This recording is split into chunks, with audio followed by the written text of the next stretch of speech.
Usap-usapan online ang mga larawan ng ilang yumaong individual na ginamit ng mga makakaliwang grupo sa mga rally na iniuugnay nila sa umano'y extrajudicial killings.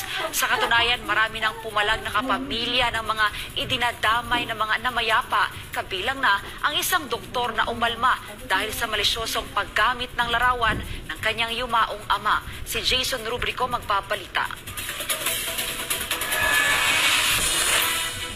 Mariing kinondena ni Dr. Lux Andutan ang aniyay pambabastos na tinanggap ng yumao niyang ama na si Dr. Winston Andutan na idinadawit bilang isa umanong biktima ng war on drugs. Binigyang diin niya na inaalay ng kanyang ama ang buhay nito sa paglilingkod sa mga pasyente at labis na pinangalagaan ang kanyang reputasyon. Kaya naman malinaw aniyang pambabastos ang paggamit sa yumaong doktor sa ganitong paraan, lalo't walang kinalaman ang pagkamatay nito sa EJK. Binigyang diin ni Dr. Andutan na walang kinalaman ang pagkamatay ni Dr. Winston sa iligal na droga, EJK at kay dating Pangulong Rodrigo Duterte. Aniya, hindi tamang gamitin ang imahe ng kanyang ama para sa mga personal na agenda.